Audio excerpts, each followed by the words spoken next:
This is the Foundations Guide, and I divide it in half. I also take it out of its spiral bound, or I take it out of its bind and I put it in a binder so that it's part 1 in this 1-inch binder, and part 2 is just as thick. There are 12 weeks in part 1 and 12 in part 2 for a 24-week curriculum. And if you'll notice, it's based on tours, because the student will ideally go through this curriculum 3 times for 3 years. In 3 years, 3 times. And it's fabulous.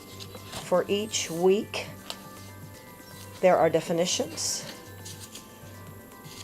There is analytical task sheeting for sentences, and there are charts that are memorized, which are grammar-based charts for each week.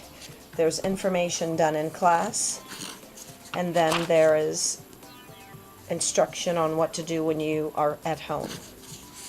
Here is indeed another chart. These are to be memorized until they become just part of the child's knowledge base.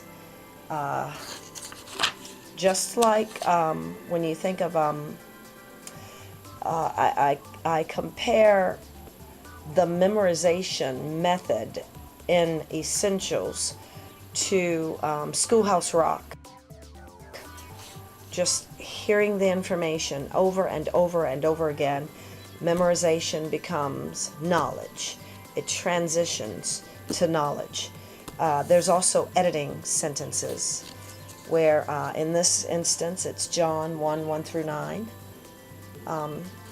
where you're looking at, you've got the correction and you've got the incorrect version. The student folds the sheet and will do the corrections as well as possible using the rules of engagement, and then we'll be able to check and make any additional edits needed. Great stuff. And I've made copies of all of these, so that they're done. By week 3, though, what ends up happening is the analytical task sheet. There are sentences. Here's the details regarding the task sheet, and then the sentence structure. There we go.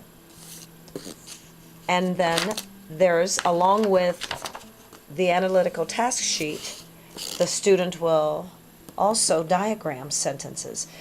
There are 6 steps per analytical task sheet, and those 6 steps are specific, and the sentences are, you start with a sentence and you do those 6 steps on that one sentence that's dictated, and the child writes it here. We'll then parse and label it. We'll check mechanics. We'll do the question confirmation, diagram the sentence, and then rewrite by purpose and by structure. It's a really great, love this process, And then there's also what we call quid et quo, to reinforce the learning, the grammar that is applied using the analytical task sheet. The reinforcement is the quid et quo detailed breakdown of the sentence. So it's quite involved. Love it, love it, love it. And there you have it. Let's see. Let me see what the sentences look like. In week 3, okay. Oh, Jesus wept. Tom jumped. Using the 6 steps for that one sentence. It seems very small, but as you go through the book, those sentences get very detailed and very complex in structure. Alrighty.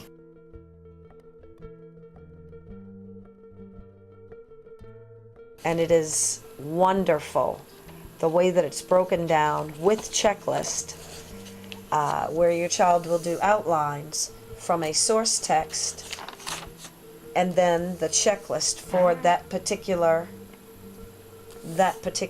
lesson.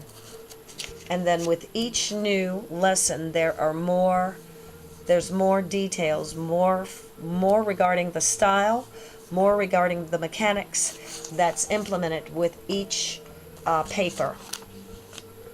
So, just to give you an example, there we go. That is a keyword outline. That is the checklist for that keyword outline. The brainstorming information, the checklist, and it goes on from there.